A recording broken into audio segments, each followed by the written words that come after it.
Interesting story. My parents came from Italy in the early 70s. My father started working in a tool and die factory. He told my mom, bring the 3 boys for the summer, and after a couple of years, I'll make enough money, we'll move back to Italy. We're out there for 3 months. He came to visit us for 2 weeks. Before he left, my grandma, aunts gave him gold chain, gold bracelet, comes back to Chicago, goes back to work. Co-workers come around him, Vito, love your chain, love your bracelet, sells both pieces, makes, I don't know, $300. And he's like, wow, I have $300 in my pocket, and it took me 15 minutes. Calls my mom, he's like, Grace, bring back more 18-karat gold jewelry. And from there, he started the jewelry business. Opened up in Elmwood Park in a smaller location in 1983, and this year we'll be in business for 40 years.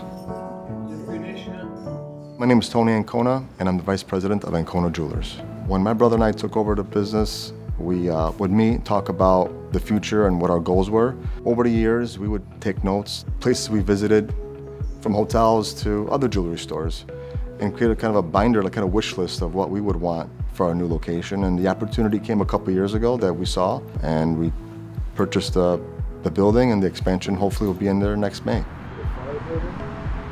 The space is going to be 3 times the size. Things we're going to offer are going to be amazing. We are doing cool things, innovative things that are not really seen in a lot of jewelry stores. We were introduced by Frank, who's the president of the bank. They brought me in, obviously because there's a need for financing on the new facility that they were looking at. And the fact that it was SBA and it's a little bit more of my expertise. I think in business, the most important thing is working with someone you trust. It's changed so much in the world where it's become more computerized and people are removed from the element of business. Providing them with cell phone numbers, providing them with constant contacts. Obviously, larger organizations need the 800 number because they're so big. You can't give that individualized service. We have the availability to still give that one-on-one 24-hour contact kind of service. I mean, I have Pete's personal phone number. I could call him at 8:30 at night, which I have.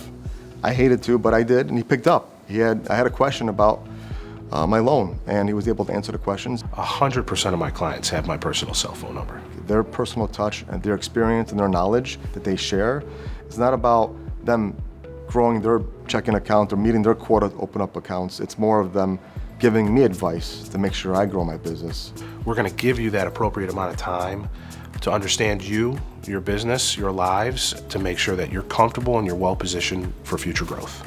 Pan American Bank allows me to focus on my business and what I do best.